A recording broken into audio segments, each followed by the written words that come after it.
When two young women, Colleen Reed and Melissa Northrup, go missing in eerily odd, similar circumstances, all signs point to a death row inmate who's on parole and on the run.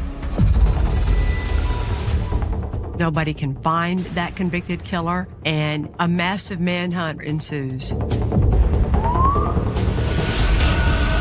The way he killed people, the way he tortured them, the pleasure he took in it is on a whole different level.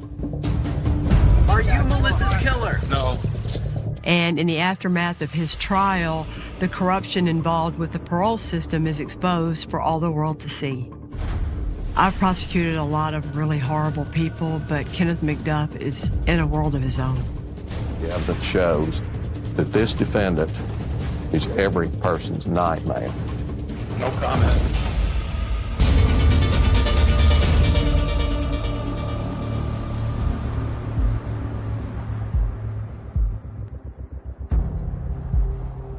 Melissa Northrup is a petite mother of two children and pregnant. But she's working these pre-dawn hours at a convenience store to make ends meet. Melissa Northrup's husband phones his wife just to check up on her. Becomes alarmed that she's not answering her phone. So he drives down there and goes in. There's no sign of his wife. Melissa's husband, Aaron Northrup, when he found out that she was missing, immediately called the Waco Police Department. 911. Yeah, this is Aaron Northrup at the Quick Pack at 4200 LaSalle.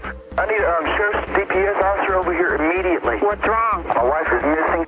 She's not nowhere to be found around her store. This place is totally vacant. Customers were watching the store. What is her name? Melissa Ann Northrup.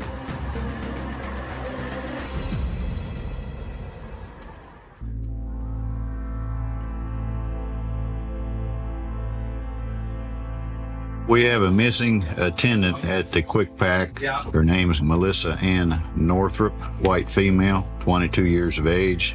Her vehicle is also missing. There was some money missing from the store, and right now we're treating this as a robbery kidnapping. We have no suspects at this time. Our husband, he has no idea where she's at neither. Of course, he's worried. Our whole family is worried. We just want to locate this young lady.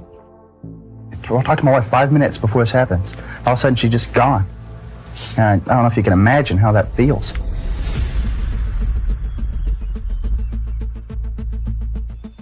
Investigators found a tan two-door Thunderbird abandoned on the parking lot of a motel located just a few hundred feet from the convenience store where Melissa Northrup has disappeared. The police runs the registration and finds that it's registered to Kenneth Allen McDuff. Kenneth McDuff is a death row inmate in Texas who was surprisingly paroled out off of a life sentence 2.5 years before Melissa Northrup went missing. He was convicted of a triple homicide of some teenagers back in 1966. In 1966, Kenneth McDuff and his accomplice, Troy Del Green, set out on a mission. They went cruising for women. And they found 3 vulnerable teenagers, Edna Sullivan, Robert Brand, and his cousin, Mark Dunham, parked at a local high school on the baseball field, playing music, and they're just laughing and having fun. Little do they know, McDuff and Roy Del Green are crawling toward the car. Roy Del Green has a broken handle of a broomstick with him. And McDuff's got a revolver. He jumps up to the car window with his gun drawn, and then the nightmare starts. McDuff forced the 2 boys into the trunk of his car. He then took Edna Sullivan in Robert Brand's car and drove it down these country roads with Troy Del Green following in McDuff's car. Finally, they came to a desolate place. He opens the trunk, and there's Robert Brand and his cousin, and he tells his accomplice, Roy Del Green, they've seen us. I gotta kill them. and he shoots them. Then drags Edna Sullivan to the back of the car and assaults her with the broken handle of a broomstick. He straddled Edna Sullivan and placed the broomstick across her throat, and he crushed her larynx.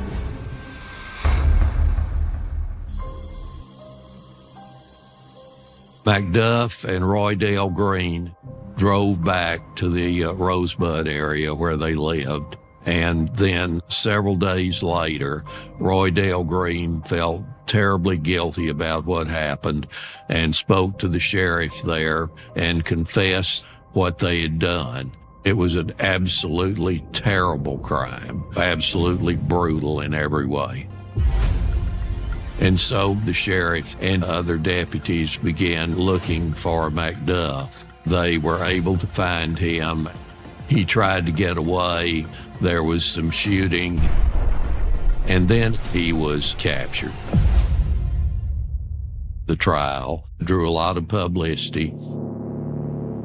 The first time I heard the name Kenneth McDuff was in 1966. My father was U.S. Marshal at the time. He was talking to the sheriff of Falls County, and he was a tough guy, but he was visibly shaken up, and he was telling my dad about McDuff, and it made me sick.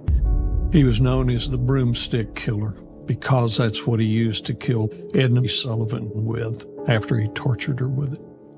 Roydale Green pleaded guilty to one of the murders and some of the circumstances, so he got a 5-year sentence and a 25-year sentence. And he turned state's evidence to testify against Kenneth McDuff. The jury found Kenneth McDuff guilty, and he was assessed the death penalty.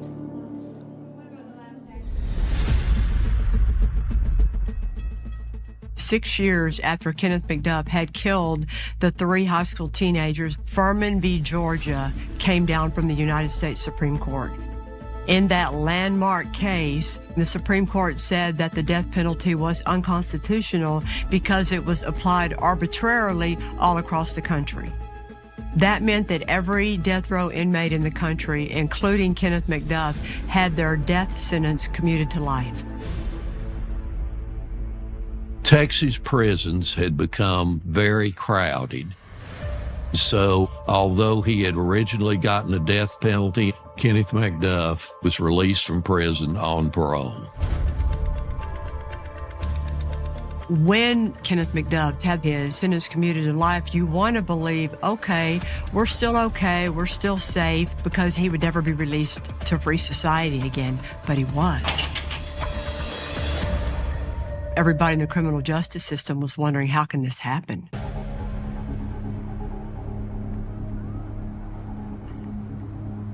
The Waco area, Central Texas area, certainly had its share of crime, but abductions, missing persons, that would have been pretty unusual. And then the circumstances of it were odd. So you suspect the worst. The investigators didn't have a lot to go on. And when they came up with this license plate that came back to McDuff, that was something to work on, but that wasn't enough to find and to arrest Kenneth McDuff. You still have to have evidence, and you still have to investigate the case. We knew we had to do something to try to find Melissa. If she was kidnapped by McDuff, the urgency was paramount. All of a sudden, we learn about a case that sounds a whole lot like Melissa's. Then police told me, we believe she's been abducted. Yeah, this is a nightmare. We felt like McDuff probably got her. And by the way, he's a killer.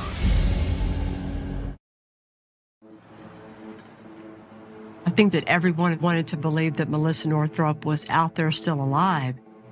Everybody was focused on trying to find her and track down her kidnapper.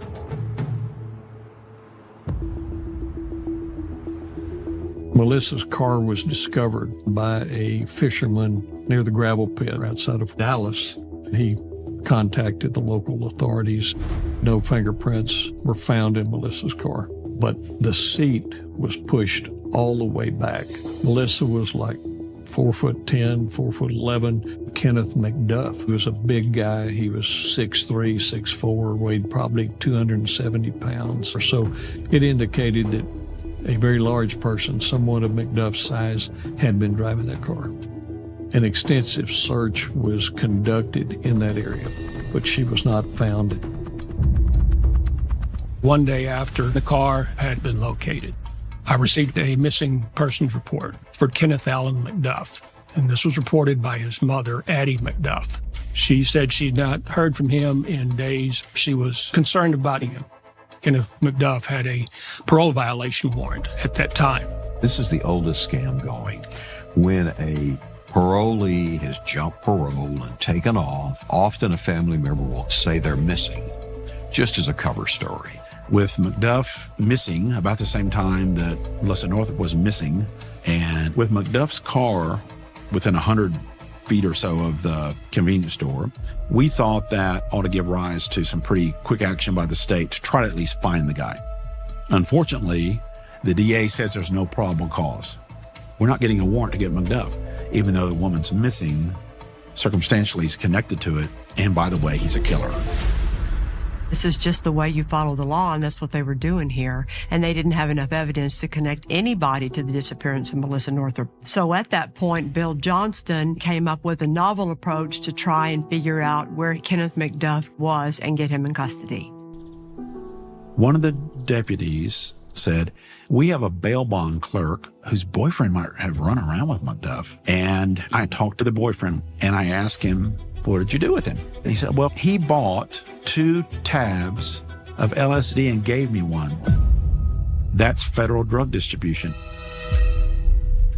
I called the U.S. magistrate judge and said, "Your Honor, I'd like to send over a complaint and warrant alleging a violation of 21 United States Code Section 841A1, distribution of a controlled substance, namely LSD." The judge signed the warrant, and so a nationwide manhunt for Kenneth McDuff took place on the distribution of a single tab of LSD. It went through a huge effort by many agencies and many people. The Central Texas Task Force, as we called it at the time, was the McLennan County Sheriff's Office, Waco Police, of course, U.S. Marshals. We had officers from ATF. It was an unbelievable effort on everybody's part to catch this guy as quickly as we could.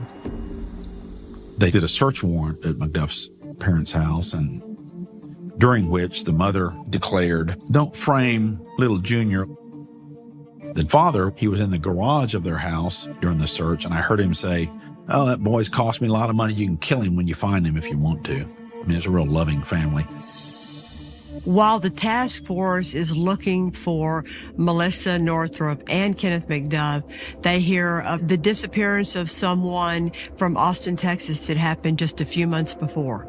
It sounds eerily similar to what happened to Melissa Northrup. Colleen Reed and I were seriously dating. The 29th of December, 1991, she had errands to run, and she mentioned she had to go wash her car. And then probably about 9:30, I got the first call from the police department asking to speak to Colleen. And I said, "Well, she's not here. What's going on?" And they said, "Well, we found her car abandoned at the car wash, and we believe she's been abducted." I was surprised and obviously worried. Colleen was a gift from God. She was a blessing to me. She was 28 at the time, and we talked about getting married and, having children and having a life together. She was very beautiful inside and out.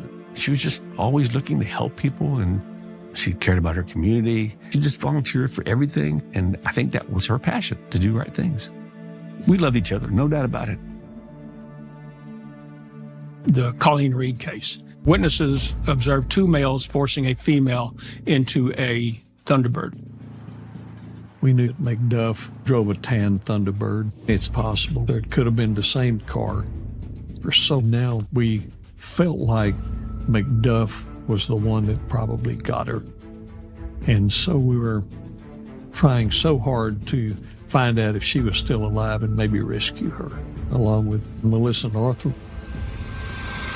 Back then, there wasn't quite the technology today we might have gained from surveillance cameras. And so the approach that we took was, let's find everybody that knows McDuff and talk to them. I was brought in as the liaison investigator since McDuff had spent so much time on death row. My job was interviewing ex-cons and guys out on parole that he knew from the penitentiary. He wasn't a very popular guy in the penitentiary. He was running with really bad outlaws, scumbags of all kinds. Finally, we developed an acquaintance named Hank Worley. Worley was a paroled ex-con. It was told to us he was an associate of McDuff's and he drove around with McDuff. I started doing research on Worley and I determined that he had a civil hearing. I walked over to the courthouse on the day of the hearing and I caught Worley as he was walking out. I asked him if I could talk to him. Worley said he would. Took him to the Bell County Sheriff's Office Criminal Investigation Division. I started questioning Worley about the Reed and Northrop disappearance. Worley was extremely nervous, trying not to make eye contact. I wasn't sure what he knew, but I didn't want to put a whole lot of pressure on him, and I didn't want to lose him. So I told him I'll be back in touch. Hank Worley was living at Bloom Motel with his daughter. It's a rundown, low-rent hotel. I went to visit Hank several times. One evening, about 6 o'clock, I received a phone call from Hank Worley. He said, "I need to talk to you now." So I drive over, and he was waiting outside for me. He walks over to the passenger side door, and he says, "I was with McDuff when he took that girl in Austin." He said, "I got to ask you a favor. Can I go talk to my daughter one last time because I'm probably not coming back?" I said, "Yes." He said goodbye to his daughter. He came back, got in the car, and we went to the sheriff's office. Tim Steglich got Worley to tell what was probably 90% of the truth.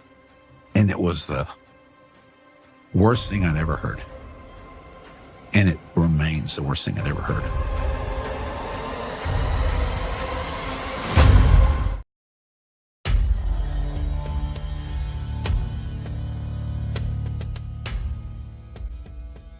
When the investigators interview Hank Worley, not only does he talk about his own involvement, he gives them even more details about exactly what Kenneth McDuff did to Colleen Reed. Worley started by saying he and McDuff went to Austin to get bent, which is to get high. And while they were driving on 5th Street, they see a female at a car wash. And McDuff made some statement that we're going to take that girl. He tells us that Colleen Reed is washing her sports car at this car wash, and then McDuff pulls into the bay next to her, gets out, grabs her by the throat, brings her to the car, throws her in the back seat. McDuff gets in the back seat with her. Worley drives off, and then the torture begins. Colleen Reed's hands were bound with shoelaces while they were in transit. They drove around Austin and then drove north on Interstate 35. Worley told us McDuff is in the back seat torturing Colleen Reed with a cigarette over and over. Worley drove a vehicle for 2 hours with a woman screaming.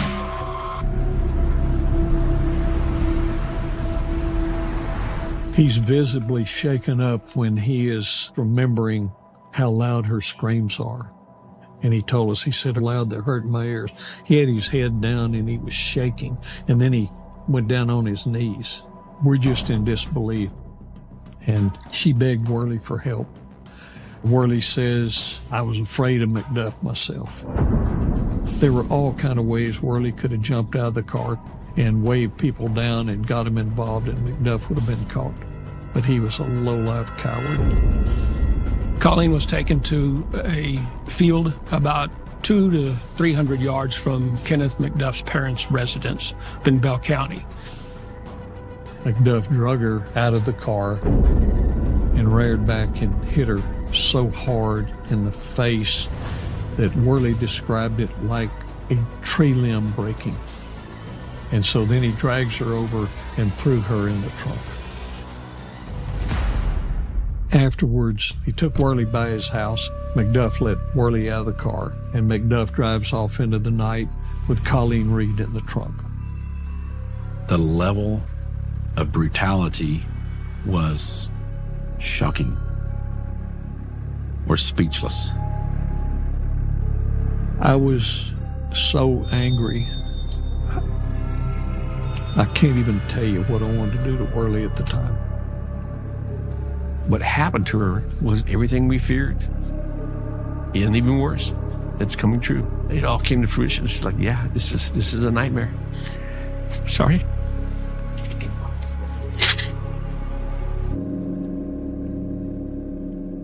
Although he didn't have any knowledge of Melissa Northrup's disappearance, the statement from Hank Worley is pretty hard to listen to, and it had to have gotten those investigators super fired up to try and find Kenneth McDuff. Worley led us to believe that McDuff would have murdered Colleen Reed and buried her somewhere in that area of Bell County. The next day, there was a helicopter with an infrared unit on it. They had the entire Austin Police Cadet Academy come up and walk the fields. An enormous effort was made to try to find a grave, and none was ever found. With Hank Worley's confession that he and Kenneth McDuff were the ones who abducted Colleen Reed, and Melissa Northrop going missing just 2 months after that in similar circumstances, the investigators knew they were on the right track. Kenneth McDuff was no longer just a person of interest. He is the sole suspect in the disappearance of Melissa Northrop. What we know about Kenneth Allen McDuff, he's a violent, dangerous human being. And like the captain says, he needs to be off the streets. Central Texas were on edge. People were scared to death that this creature would catch them or their wives or their daughters. Almost 2 months after Melissa Northrop goes missing, a resident of South Dallas makes a grisly discovery. Melissa Northrop's body is found in a deserted gravel pit that's filled with water in Dallas County, about a 100-mile drive from Waco. Her remains are found by a fisherman about a quarter-mile away from where her car was found stuck in the mud. We do have a positive identification on the body. It is that of Melissa Ann Northrop. The one clue that this is the work of Kenneth McDuff is that her ankles and hands are bound with shoelaces. McDuff had certain traits and certain patterns, and one of them was he liked to bind his victims' hands and feet if he could, and he often used their shoestrings. He would literally get their shoes off, pull the string out, and use it.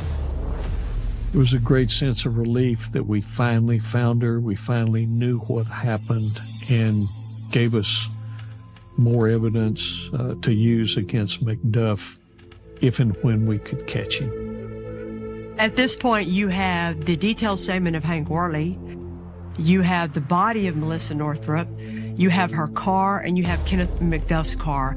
And they know that both victims had been tied up with shoelaces, but you're still missing two big pieces. You're missing the body of Colleen Reed, and you're missing Kenneth McDuff. I mean, the truth is we didn't have a clue where he was. And the Marshal Service had a notion to put it on national television. I contacted America's Most Wanted. The families of those murder victims pray for the capture of McDuff. Tonight, your call could end the manhunt. America's Most Wanted aired that Friday. We got a call Monday from Kansas City police that they think McDuff may be in that area. The Kansas City Police Department had gotten information from a viewer that had watched America's Most Wanted show. Hey, this is the guy that's wanted out of Texas for these killings. A witness who called, who said he thought he was working with McDuff in Kansas City. McDuff had gotten arrested up there on a prostitution sting, but they didn't take him into custody. They just wrote him a bench ticket and put his thumbprint on the ticket. I had the prints from the prison, and we compared them, and it was obvious that it was him. We couldn't believe it. After all this manhunt, finally going to get this low-down scum off the street. The Kansas City police find out that he was working on a garbage truck. So they set up a sting operation involving a checkpoint, and stopped the truck under the pretense that they were doing a safety inspection on the vehicle, and that's when they identified and arrested him. McDuff denied everything and then finally said, I want to talk to an attorney. After he was caught, the federal judge ordered him removed to Waco, Texas, and the U.S. Marshals provided their fastest jet. So McDuff was handcuffed and he was placed in the jet opposite from me and a couple seats back. I think about being on the airplane with that guy. God, he probably should have been duct taped to the seat. We got back to the airport here in Waco, put him in the sheriff's unit, and we bust every red light coming through town. We get to the federal courthouse, and this big crowd of family and loved ones of people that had been his victims. The word had gotten out. There was a groundswell of outrage. By this time, everybody in Texas knew what a monster this guy was. And they're screaming and cursing him. They're good people that have lost loved ones. And here we are having to protect this serial killer.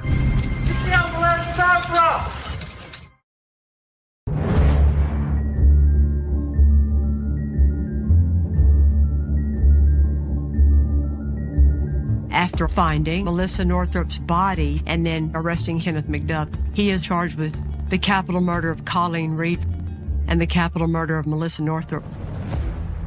But Colleen Reed's body still has not been found, and Kenneth McDuff is not talking.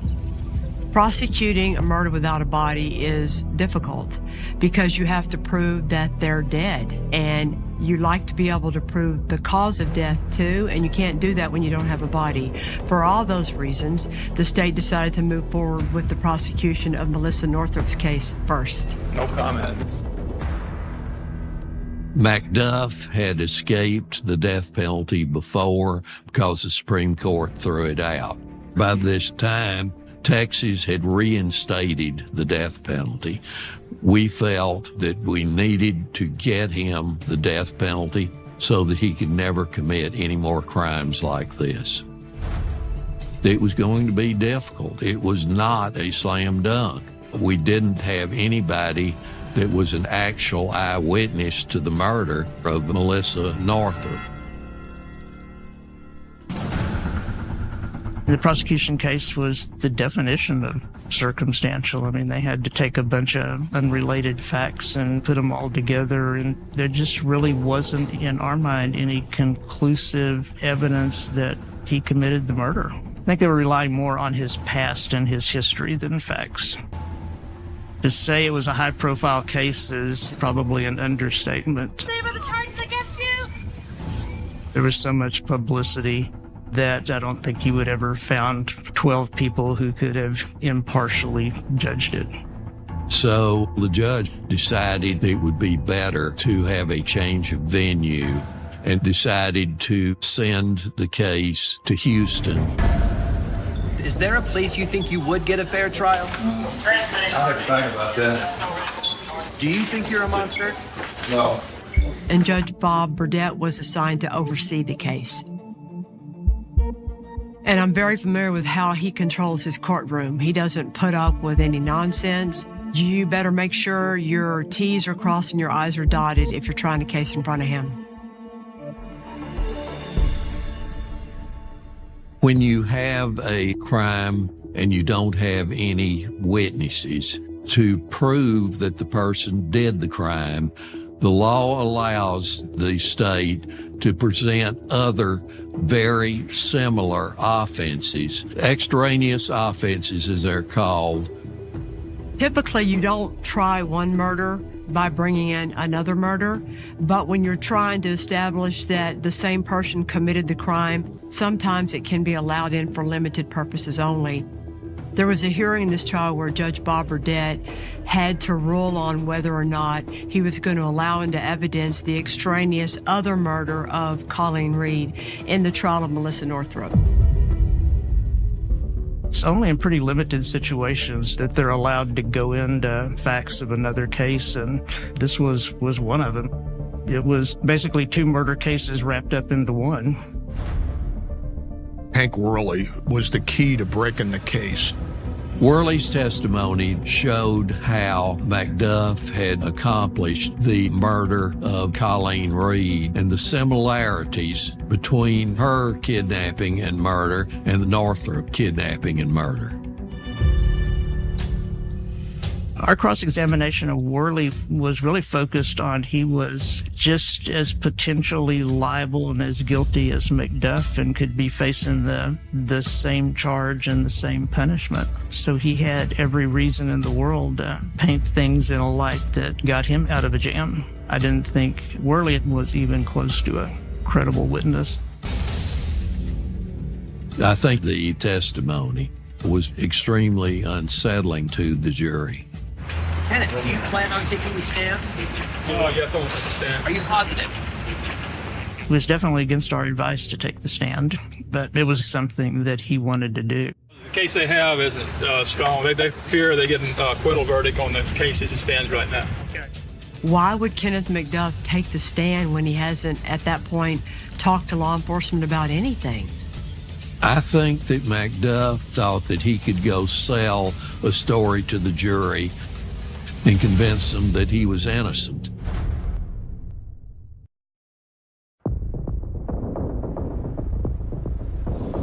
During the trial of Melissa Northrup, Kenneth McDuff says he wants to take the witness stand. His lawyers advise him not to do that, of course, because if he testifies, then he is going to be cross-examined on anything the prosecutors want to ask him about. He does not take the advice of his lawyers, and he takes the witness stand. From the prosecutor's point of view, I'm sure they were very excited that Kenneth McDuff didn't listen to his lawyers. McDuff testified that he was not in Waco when Melissa Northrup was killed. He said he decided to leave Waco behind to try to shed his past and get a new life, and gave all these details of his journey. And I'm sure he thought with that long story that he had impressed the jury, but I didn't think he'd accomplished what he intended.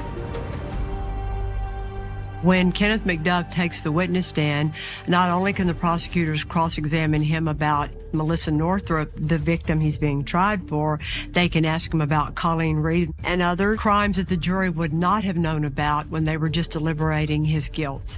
John Segrist did the cross-examination, and he, of course, questioned McDuff about the murder in 1966. The jury had not heard anything about that murder previously. And also our evidence about the murder of Colleen Reed, that was something that obviously was helpful to us. The evidence shows that this defendant is every person's nightmare.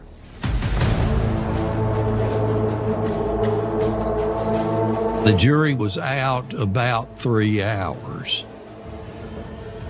We, the jury, find the defendant, Kenneth Allen McDuff, guilty of capital murder as charged in the indictment. Kenneth McDuff is found guilty of murdering Melissa Northrup, and he is sentenced to die by lethal injection. The whole time the judge was talking, I was crying, and it was just really a load lifted. Kenneth Allen McDuff is the only person that's been on death row twice in Texas. Can you tell me how you're feeling? That's what I'm guilty. Any thoughts on what's next? I guess I'm going to die, apparently. We all do, you know. Will today's decision bring your family closure? There's never be a closure. To me, my daughter's not resting in peace until this man is dead. Because I don't want him to be able to do this ever again.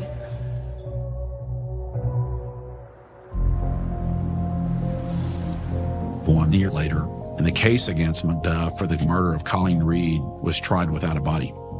The jury found him guilty and then also assessed a death penalty.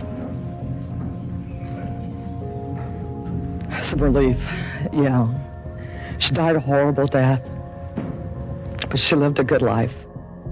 It was like another nail in the coffin. He's not getting out of this one. You're going to pay now. And there's some pieces of me that I didn't know exist. The hate that I had for that guy and the things that I dreamed that I could do to that guy. It's just like, but God help me. The last chapter will always be reserved for bringing Colleen home. So, guys. Kenneth McDuff is finally convicted for the capital murder of Colleen Reed and the capital murder of Melissa Northrup. But people still had a lot of questions. Where's Colleen Reed's body? Has he killed anybody else, anywhere else in the country? And how in the world did he get released from prison in the first place? After he had been found guilty of capital murder of Melissa Northrup and Colleen Reed, I started investigating the parole board. The state was under pressure for prison crowding by a federal judge. So in 1989, the parole board are told, start releasing 150 inmates a day, 7 days a week. It started off with your hot check rioters and property crimes, but before long, they were at the bottom of the barrel. James Granberry, as parole board chairman, was finding inmates' families who had money. The investigation revealed that he would actually shake them down. They love their kids. They don't want them in prison, and they'll do anything to get them out. Kenneth McDuff walked out of a maximum security prison on parole under a cloud of corruption that no one realized at the time. There was no way to know how many violent criminals got out this way. I was appalled. Texas is supposed to be this tough place with all these death penalties. Well, heck, they were letting everybody out. It was a travesty, and it was an embarrassment, and it was wrong, and people were dying in the streets because of it. You sure don't think that a serial killer is going to be one of the ones that slips through the cracks. But that's what happened. And look what happened in the free world, where he got to continue to prey on women, and he killed 2 more people. And that's all the fault of the system. With McDuff, the justice system did its work. They put him back on death row. But to close those cases for the families, recovering the victims is the priority. So as he was getting close to the execution set date, I started going down to death row. I would spend 4 or 5 hours with him, talking to him. The most chilling thing that he said to me was about Colleen Reed. He said, I took her out of the vehicle and she got away from me and she ran and fell down. He said, if she had just gotten up and ran away, I could have never caught her. But she didn't. She just laid there and cried. I mean, you talk about the hair standing up on the back of your neck. I needed to know where Colleen Reed was. And I needed him to tell me the truth, but he had no motivation to do so. And we had good information that he was going to be executed in just 2 or 3 weeks. Time was running out.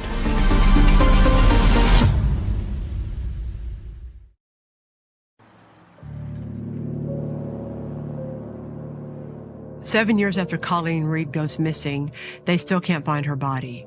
Her family is in pain, and Kenneth McDuff is sitting on death row not saying a word. A few weeks before his execution date, a window of opportunity cracks open. McDuff comes in and he's complaining about a toothache. I say to him, look, you're a man of your word. I'm a man of my word. Here's what's going to happen. The dentist will be here tomorrow. I'll put you first on that list. You'll be going in, getting that tooth fixed. And once you get that tooth fixed, you come in and you sit in that chair and you give us what we need. And that's what he did. He drew out the map for Colleen's location, where he buried her.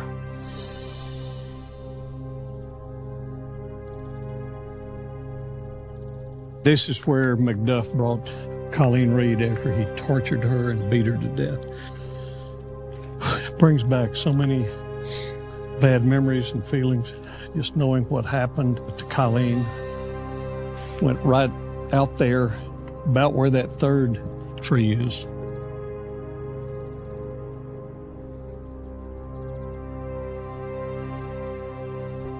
Had a tractor with a blade, and we had a bulldozer with a blade. Still couldn't find her.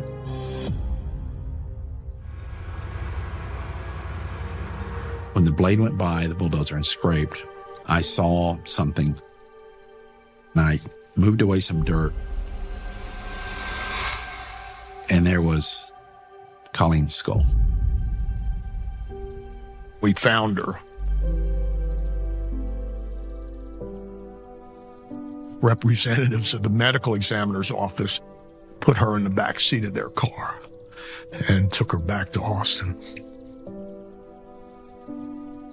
They weren't going to put her in a trunk.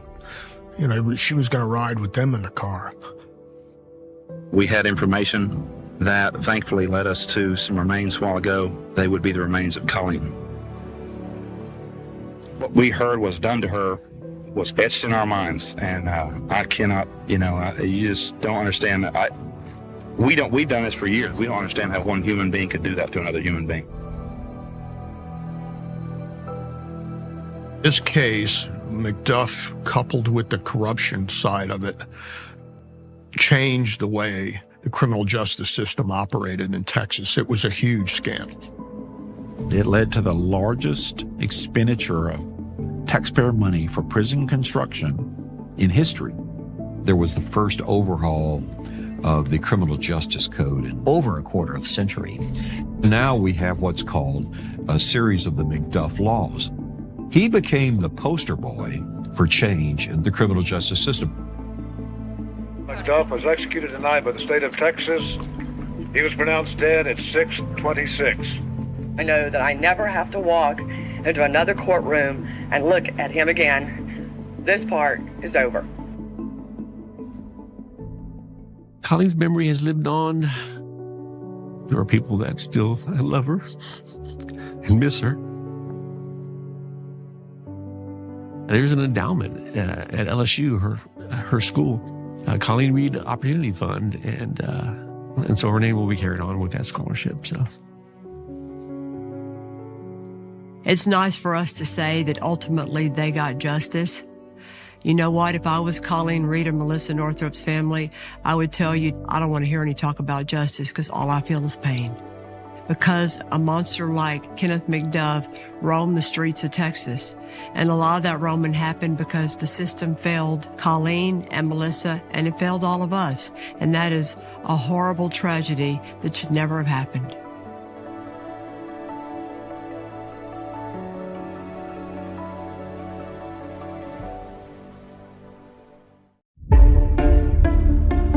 On the 14th of January 2016, police are called to a home in Lancashire, England, after a woman fails to show up for work. The officers that attended could see through the window that there was a female on the floor. This is a scene where it's fairly clear that there's been a loss of life and an incredibly violent and sustained attack. A peaceful rural community is rocked by a devastating murder, leaving residents confused and frightened for their safety. This is a savage, targeted attack. There's nothing that could possibly compare with the brutal savagery of this murder. The residents were absolutely horrified. How could this possibly have happened? And would they be safe themselves? Would this person strike again? Often people think, will the offenders come back? Will police be able to find those responsible for such a barbaric killing of an innocent woman?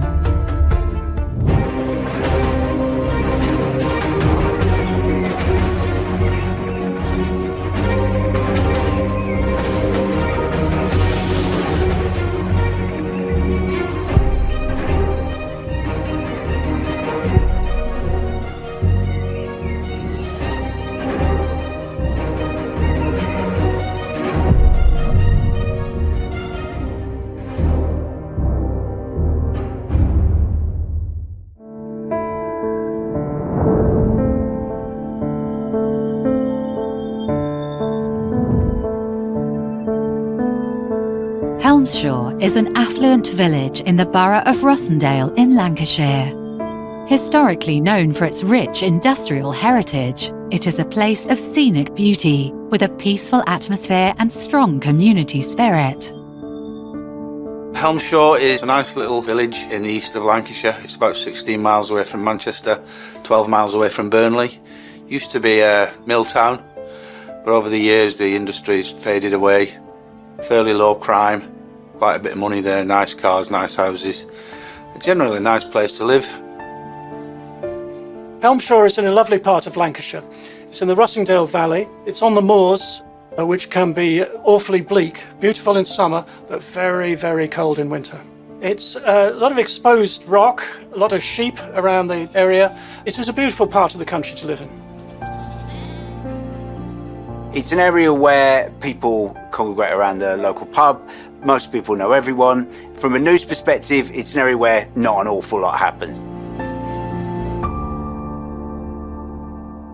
Well, certainly it is a place where you wouldn't expect someone to be murdered. It's not like a city centre or an urban town. It's unusual for murders to occur in these idyllic villages. That said, they do happen. It's just that there are less people living in them.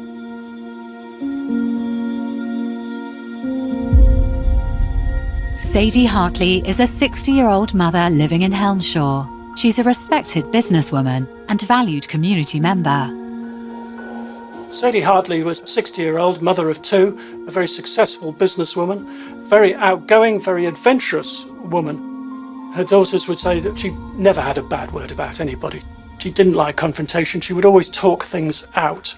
She was very much liked, a decent, hard-working woman. Sadie worked in intensive care medicine and had devoted her life to that kind of career. At this time, in January 2016, this was a very exciting time. Not only was she just getting ready to pack because she was going to join her family on the ski slopes of Switzerland, but she was looking forward to retirement and to spend more time with her family, particularly now that her daughter had become engaged. Sadie has a reputation for being reliable, so concerns are raised when she does not show up for work on the 15th of January 2016. One day she simply doesn't turn up for work, which is incredibly out of character. This is a diligent, focused, hard-working individual who's conscientious and certainly wouldn't normally let somebody down like that and not turn up for work. Concerns were raised over Sadie when one of her co-workers contacted the police to say that she hadn't been into work that day and they were concerned for her safety, so officers were sent round to the address. Sadie's co-worker rang the police and said that she hadn't seen Sadie for about 24 hours, hadn't heard from her, which was unusual, and that instigated a visit from the police to Sadie's home address. So having received a 999 call of that type, particularly if someone says it's unusual and out of character, police would carry out what's called a safe and well check, go in essentially knocking on the door, seeing if they got a response. If they didn't get a response at the door, seeing if there's any sort of signs of disturbance, forced entry, looking in windows, maybe speaking to neighbours, that type of thing. So police visit her home. They're not necessarily expecting anything untoward. Maybe she tends a horse, maybe she's fallen over somewhere, maybe she's ill, maybe some minor things happened. Officers conducting the wellness check peer through the windows of the property. On this occasion, the officers that attended could see through the window that there was a female on the floor and what appeared to be blood around her. This is a scene where it's fairly clear that there's been an incredibly violent and sustained attack.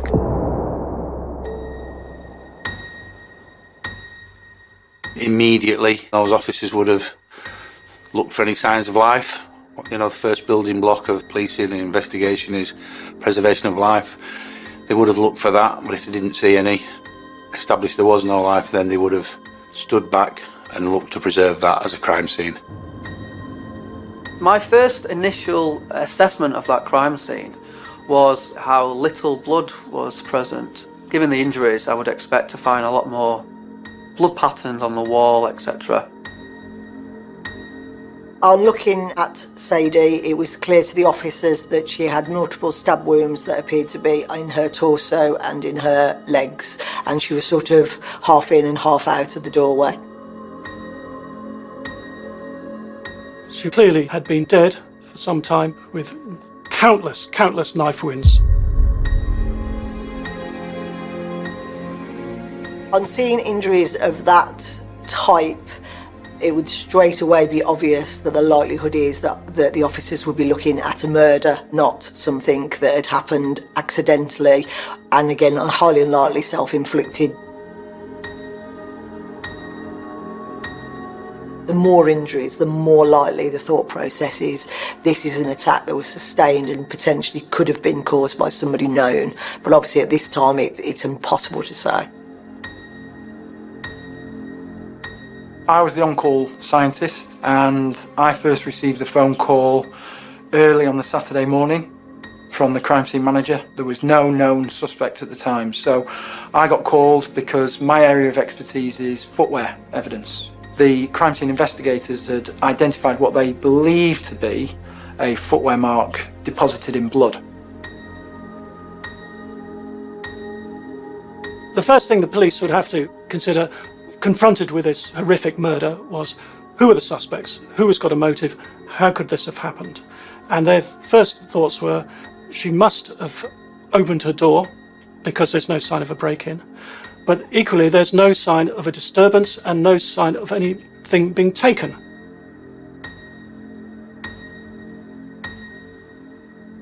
That scene will be what officers called held overnight.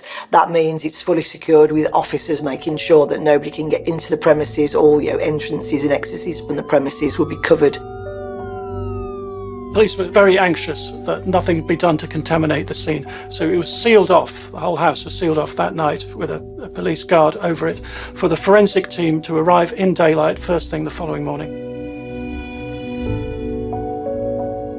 Just at the front of the front door in the entrance hall, there was 3 blood spots.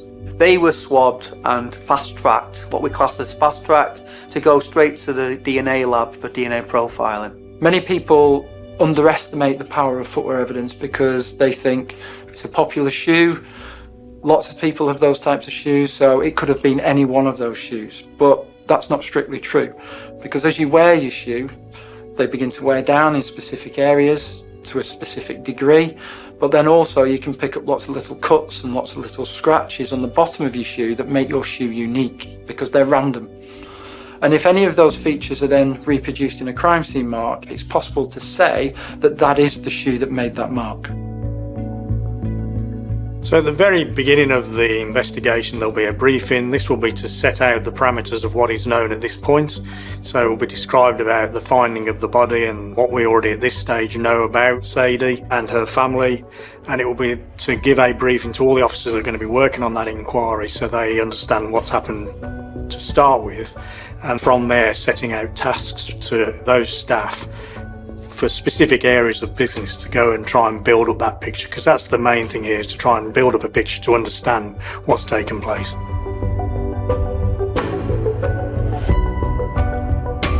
It was evident that this was immediately a murder scene and a criminal investigation. This person is dangerous, they need to be caught. With the investigation in full swing, police are working around the clock to find evidence and identify those responsible for her murder. Authorities are determined to bring justice to Sadie and her family.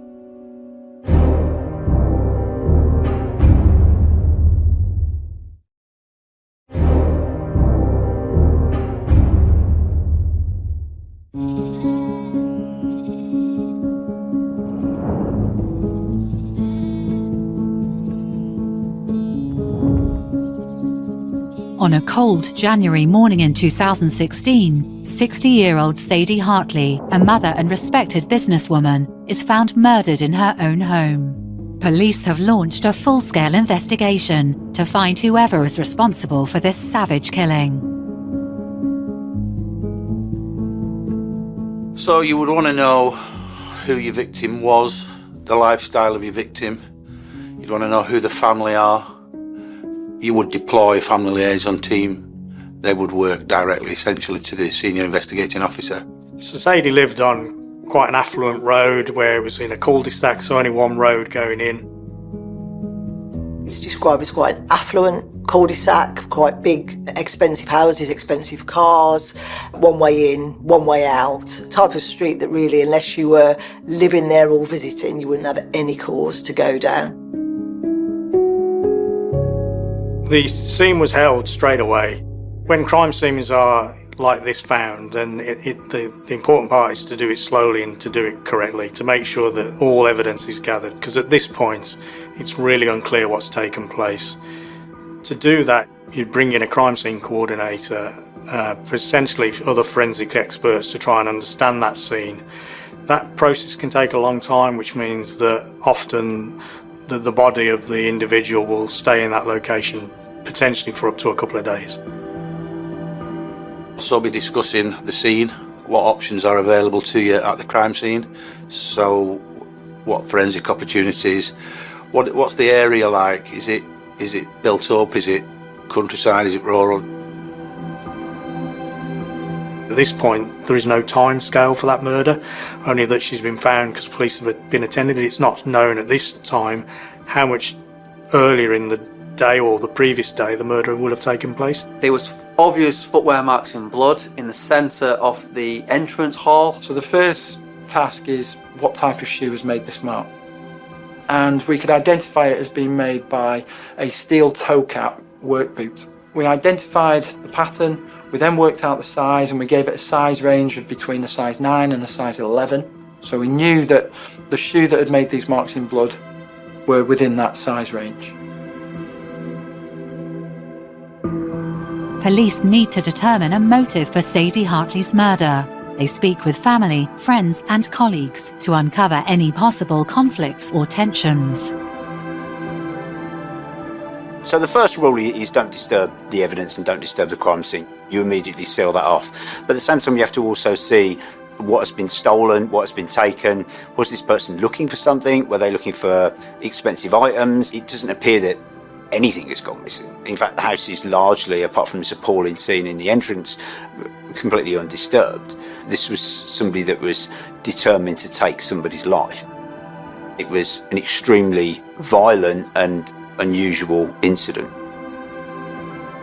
First call was obviously to Sadie Hartley's partner, Ian Johnson, who was at that time in Switzerland expecting Sadie to join him. And you can imagine the call to say, your partner is not just dead, but has been savagely murdered. But he was able to provide them with two pieces of evidence straight away. Firstly, Sadie had been worried because there had been a burglary at the house in the previous August. And this was the first time that she'd been alone in the house since then, with Ian being away on the slopes. And secondly, that a week before, Sadie had been particularly unnerved by the fact that someone had come to the door and knocked on the door, asked her to confirm her name, and then handed her a bunch of flowers.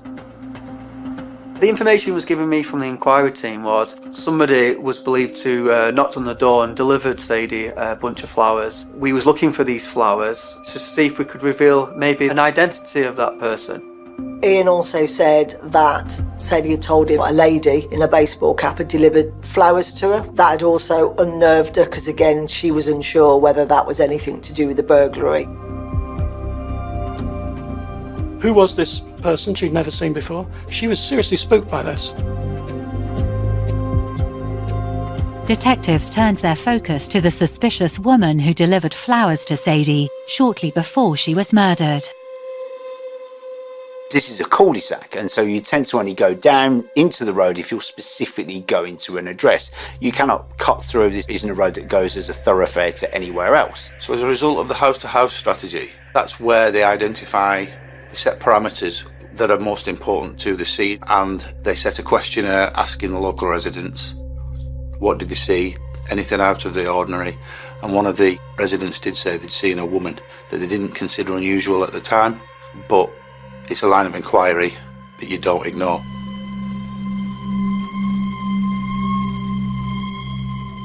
The officers that were looking into the CCTV recovery, when they recovered some of the footage from the road that Sadie lived on, they noticed a Renault Clio going up and down the cul-de-sac. This seemed unusual because it wasn't the kind of vehicles that would normally be going up and down the close. So that was that first moment of this is something that's unusual and a starting point.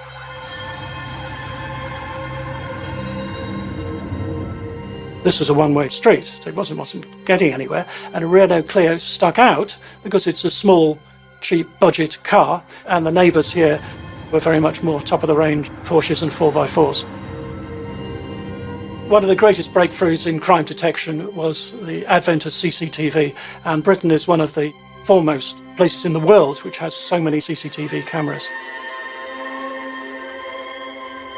So any part of a murder investigation, there'll be a CCTV strategy to determine about how much there's going to be a footprint of CCTV recovered and over what time scale, because it isn't just the moment of the murder. And again, one of the inquiries ought to be to find out when she was last seen.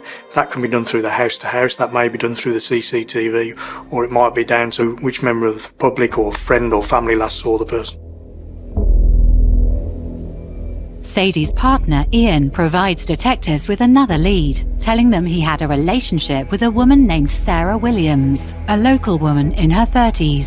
He reveals that she became increasingly obsessed with him and jealous of Sadie. So when Ian is spoken to further, he tells officers that he has an ex-partner, a lady by the name of Sarah Williams, who in fact he had a relationship with whilst in a relationship with Sadie. So it would appear that he has some concerns about that female. Checks would be carried out and looked into to ascertain who she is and find out a bit more about her. What officers do discover is that Sarah has in fact written a letter to Sadie, telling Sadie all about her relationship with Ian. Sarah is very, very obsessive in her behaviour, even down to the point that she's put trackers on Ian's vehicle so that she can see where he's at and what he's doing. So her obsessive behaviour would be a real concern to the investigation team.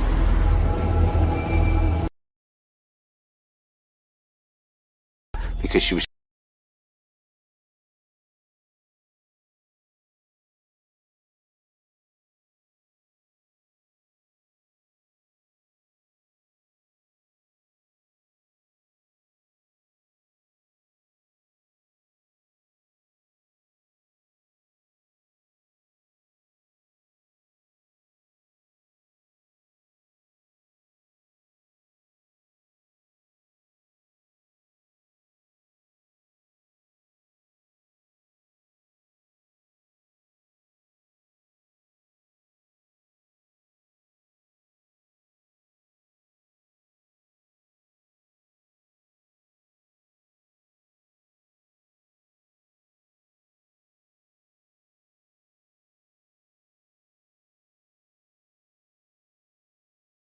It's quite a remote location, a small village, and Sarah herself lived, I think it was around 50 miles away from that location.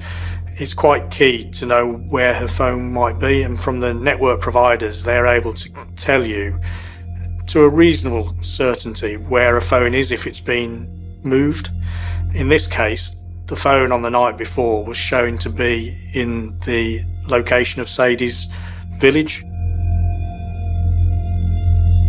So police immediately start looking at this Sarah Williams individual that Ian had had this affair with, this dysfunctional on-off affair, which had clearly ended quite badly. And looking at her mobile phone data, they can place her in the area on the day that these flowers were delivered to Sadie's address. It's not an area that you'd immediately obviously go to. This isn't an area with lots and lots of different things to do. This isn't a busy city centre. What reason did this individual, who apparently has a grudge to bear, need to be in that area, particularly at the time where this bouquet of flowers was delivered by this strange individual?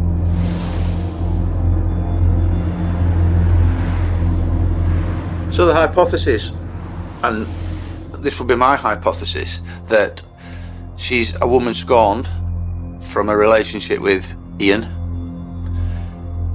didn't like it.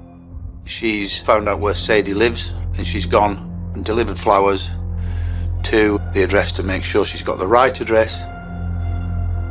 The police immediately had a scenario in their mind that Sarah Williams had been in Helmshire, was involved in the delivery of flowers in what was clearly a dry run for the murder. They had to arrest this woman now. Yes, at 2:45 in the morning, The Cheshire Police smashed in the door of Sarah Williams at her home in Chester and found her in bed and arrested her on the spot.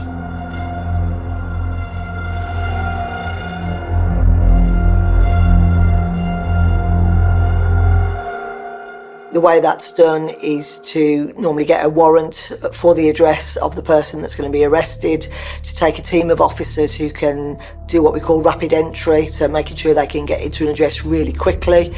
The reason for that is to make sure people don't have chance to destroy evidence, throw things out of windows, delete messages on phones. So very much a rapid entry into the premises. So they force entry through the doors, followed by some of the investigation team.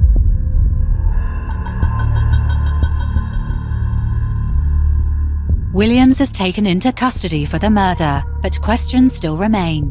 If Sarah delivered the flowers herself, wouldn't Sadie have recognised her and told her partner Ian? Police will need more than circumstantial evidence to ascertain whether Sarah Williams murdered her ex's partner in a jealous rage.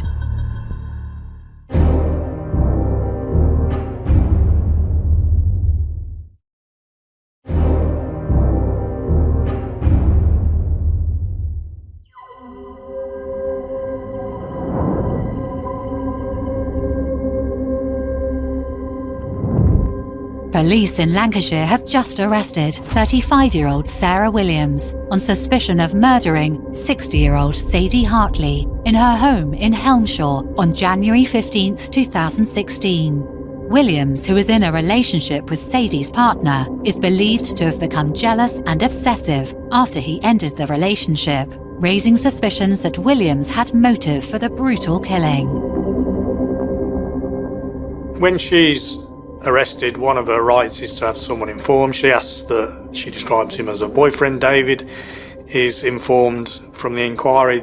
Officers are aware that David is in a marital relationship, but equally appears to be in a relationship with Sarah. He's quite considerably older than she is, so slightly unusual relationship. The police were to find that he paid huge amounts, hundreds and hundreds of pounds into her bank account on a regular basis.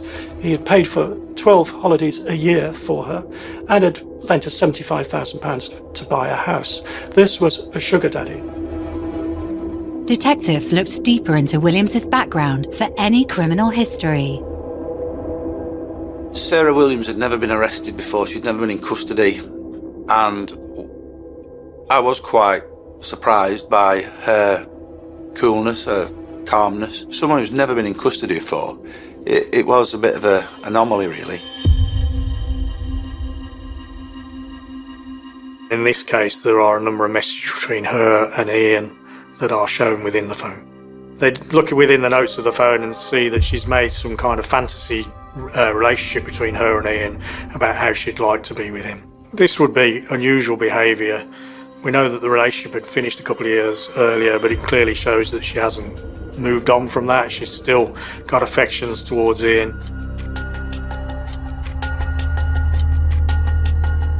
On her phone, they found evidence of the number of text messages she kept sending Ian, and she'd also written little essays about him, how she'd fallen hook, line and sinker for him. He was the greatest man in the history of the world. She was head over heels in love with him, and once he had dumped her, this was almost as if her world had come to an end. Police learned that Sadie's husband, Ian, had maintained contact with Williams in the months following their relationship ending. So obviously a key part of the investigation is to look at the content of Sarah's phone once she's in police custody.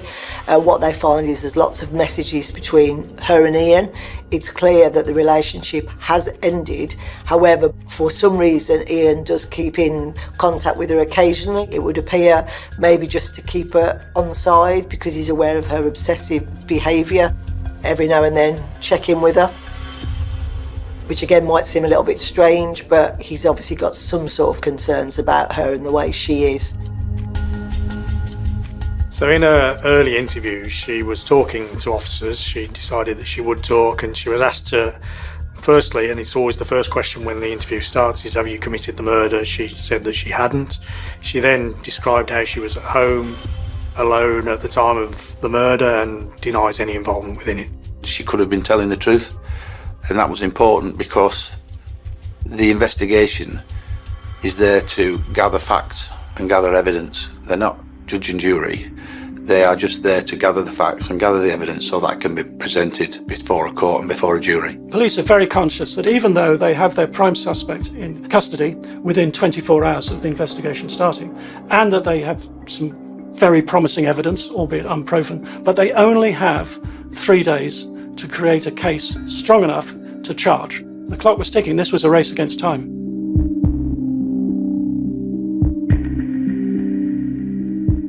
Once she's been arrested and her property's been secured as another scene, there'll be again another forensic strategy to look at that location, because the chances are the violent nature of the murder, the amount of blood that was involved in the attack, that any perpetrator of that attack will have blood on them and will transfer that blood to other locations. So it's really important when someone's arrested for murder that their home location is fully examined, and that will be done forensically. Upon searching Williams's home, police uncover more incriminating evidence. When police are searching a suspect's home, they're looking for evidence that attaches them, one, to the individual that's been murdered, and two, evidence of that they were there present at the crime scene. Within Sarah's home, what's suspicious is the complete absence of almost anything. This is a house that's been bleached top to bottom, which immediately is suspicious. However, on examination of the bathroom, on a corner of the sink, away from eye view, is a small smear of blood, which immediately grabs attention. And this sample of blood is sent away for DNA testing. Day one was the house in Helmshaw, and then we had scenes in Chester, which was the home of Sarah Williams. We had to get a team sent there to look for blood or any items in that property. They found dilute blood stains, and we use a test called luminol. Luminol is a chemical, and it's good at finding blood which has been diluted. And we sprayed that in the house of Sarah, especially in the bathroom, and we found 2 areas of dilute blood, and we swabbed that, and that had DNA inside that blood which matched the DNA of Sadie.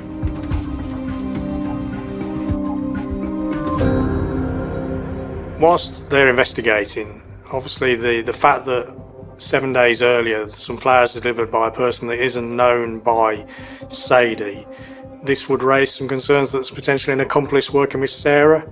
So officers will start to look at building that intelligence picture around Sarah to understand who her associates are and who she mixes with, to see if that links then into this unknown person that came to the address.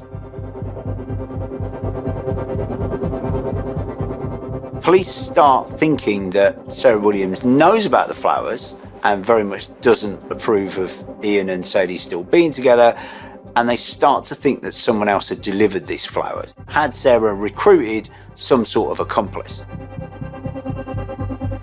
The second round of interviews probed her relationship with Ian.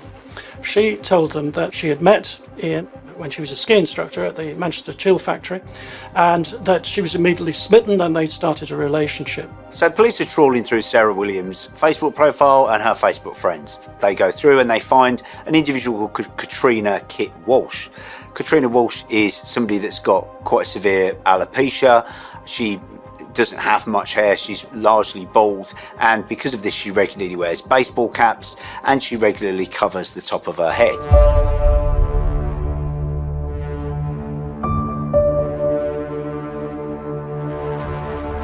What they also notice in her address is lots and lots of baseball caps. And obviously the person that delivered the flowers was wearing a baseball cap. So they start to consider, actually, Katrina is probably the person in the vehicle, probably the person that delivers the flowers. So police start trawling CCTV all across the area, and this is an immensely time-consuming, painstaking operation. They find what they think is incredibly interesting, CCTV in a big Tesco superstore of Katrina Walsh and Sarah Williams together. What are they doing? They're buying a cheap bouquet of Tesco flowers.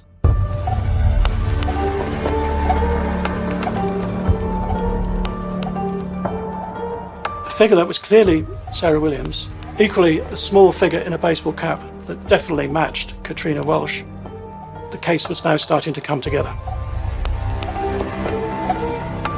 The purpose of doing a structured interview is you drip feed, if you will, the information that you have, rather than giving them everything at once. From what she'd been told in the previous 3, Sarah Williams must have known that the police were getting quite a bit of significant and probably damning evidence. So her bravado was starting to ebb away, her confidence was going, her coolness, her calmness was going. She could probably feel the walls were closing in a bit. Part of her next lot of interviews, Sarah is told that by the fact that her friend Katrina is now also in police custody, and what officers note at this point is this is the first time she shows any sort of emotion or shock or any response to their questioning. Following day, they have some forensic evidence come back, and what that forensic evidence shows is that in the collar of Sadie's jumper, there's a barb that looks like it's come from a stun gun. So this is a really significant piece of evidence to suggest what may have happened to Sadie prior to her being murdered. In this case, we walked through and I was there with the pathologist, and we noticed a piece of what we class as metal in the clothing. A couple of days later, I examined this said piece of metal which was found on the clothing of Sadie. And I can remember this moment quite distinctively, and I can remember jumping up off my seat in the lab and saying out loud, what has a point and has an electric current towards it? And I said, it must be a stun gun, a barb. While police build their case against Sarah Williams, they continue to question Katrina Walsh, suspecting she was more involved in the murder than she's letting on. Katrina Walsh is an unusual character, and she immediately alerts suspicion, both in the evidence and the information they already know about her movements and her mobile phone and the flowers, but also everything she does when she's being questioned.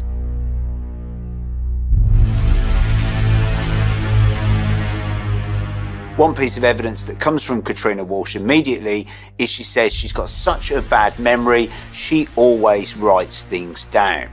And this immediately gets the police interested. What has she been writing down? Where is this information? What does she actually remember?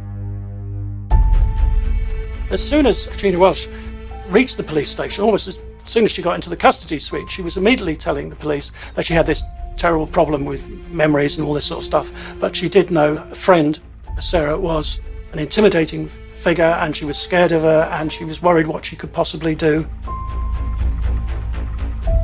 Katrina Walsh is all over the place. She is also saying things that immediately arouse suspicion. She's saying she's terrified of Sarah Williams. Sarah Williams is dangerous. She might try and kill her, but also she can't remember anything. She just knows that whenever she sees Sarah Williams, she's immediately afraid.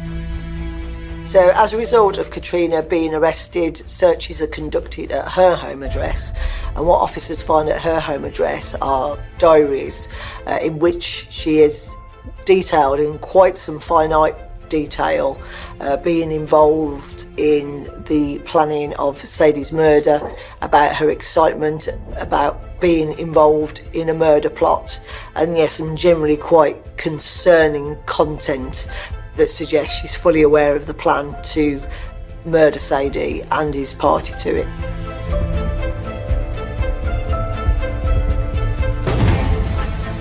In the diaries, she does reveal that she was asked to bury or hide something on her estate. She is a riding instructress.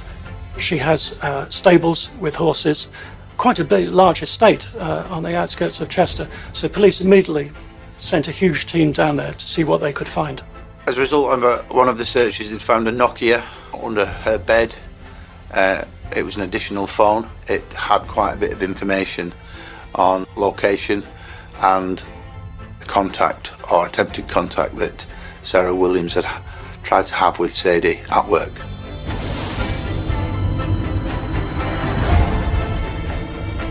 Sarah Williams is suddenly probed for answers, and previously very conversational Sarah Williams has started to clam up.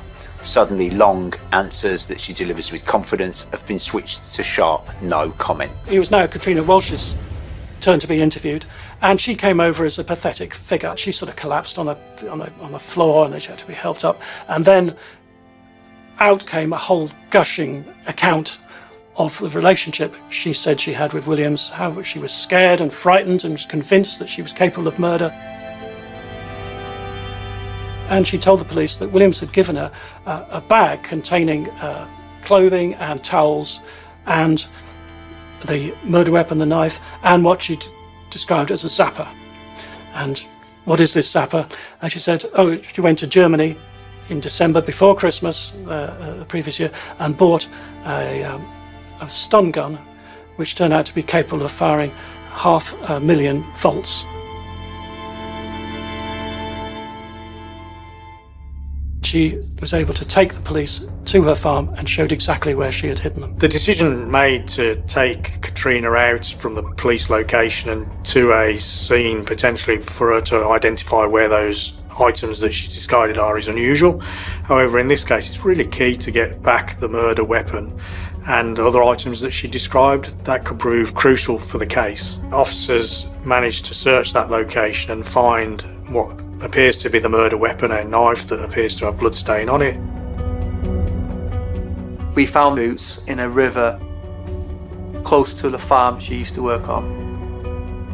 The shoes that had been recovered from the stream on the farm that they were taken to by Katrina Walsh had been damaged. Attempts had been made to destroy them. So we did a direct comparison of the remains of the logo to all the different logos that were available that produced this pattern of shoe, and we narrowed it down to just one, specific to the shoe shop Dykeman's. They then looked at the CCTV from within the shop at the same time as the till receipts, and they identified Sarah Williams at the counter buying the steel-toe cat wear boots. Officers at this stage will still need to be forensically proven. We're quite excited by that recovery. Whilst Sarah is still in custody, the forensic evidence from the blood that was found at her home address, the report comes back around that to confirm that it is Sadie's blood. This then would be put to Sarah for her to explain how Sadie's blood is in her sink at her home address. So the SIO had a decision to make. Was Katrina Walsh a witness or was she a suspect? And the inquiry revealed that she was actually in Elmshaw at the same time as Sarah Williams. She was now a suspect and she was arrested. Both Sarah Williams and Katrina Walsh are charged with the murder of Sadie Hartley. However, the investigation raises questions as to whether there has been any coercion or manipulation between the two women in planning the crime.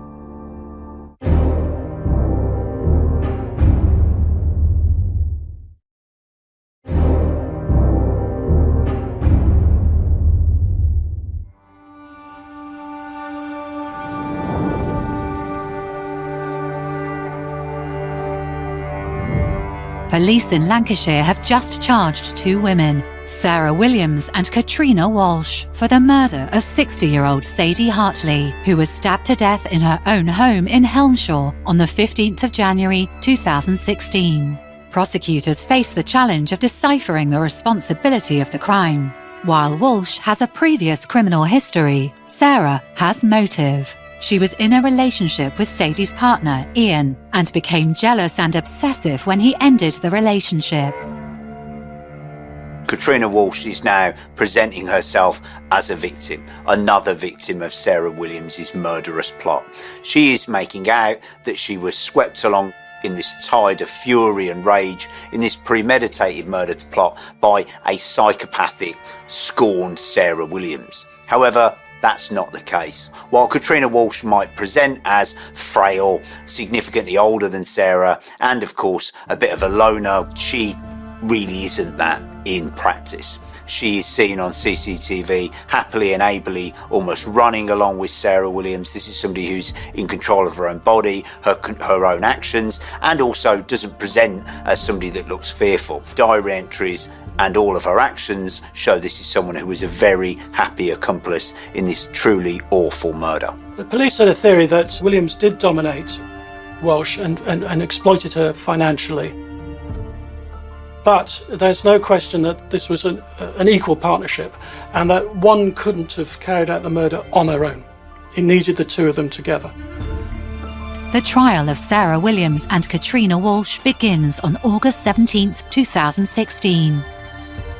The difficulty is now the vast amount of work that will be involved to get this to trial is just about to start. And this is where the picture has got to be built up around exactly what's taken place. And this isn't just an incident that's took place over a few hours, this is months in the planning.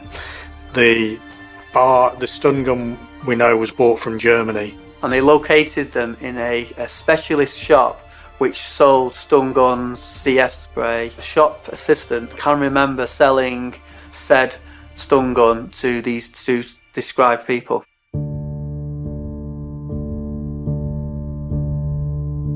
So research is done obviously to when they were in Germany, and this transpires to be some weeks before. So again, builds to the picture of this wasn't an impulse killing, this is something that's been planned over a period of time. Police are now absolutely clear that these two are responsible for this innocent woman's murder. Not only that, they can see that they have plotted and planned this for well over a year. This is detailed in the diary accounts by Katrina Walsh. This is detailed by them going all the way to Germany to buy a stun gun. This is also demonstrated by them planning this reconnaissance run where they arrived at the address with this cheap bouquet of flowers in order to sort of scope the site out.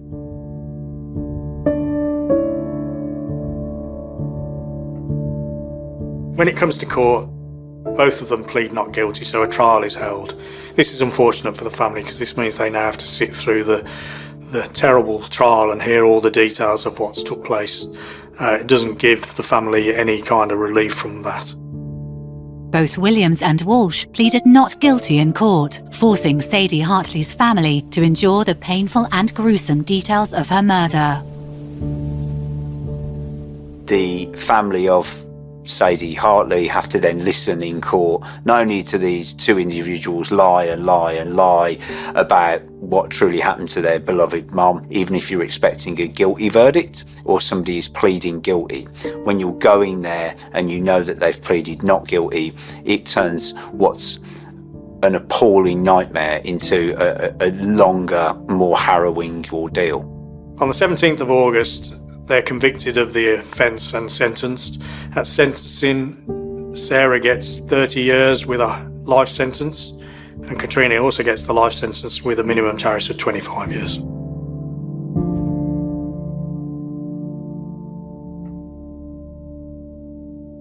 Despite the convictions, the sentences provide little closure for Sadie's family, who are left to cope with the lasting pain of her loss.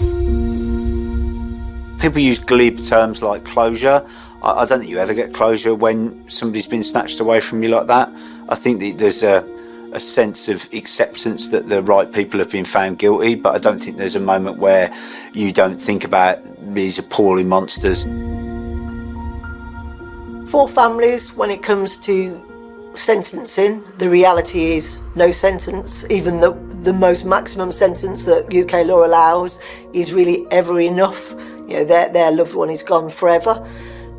My experience of working with families, the bigger the sentence, the slightly better they feel, but the reality is really it doesn't matter because their loved one is gone forever and nothing can ever change that. No amount of justice can change. So yes, it does give them a little bit of a sense of justice, but the reality is nothing will ever really be enough.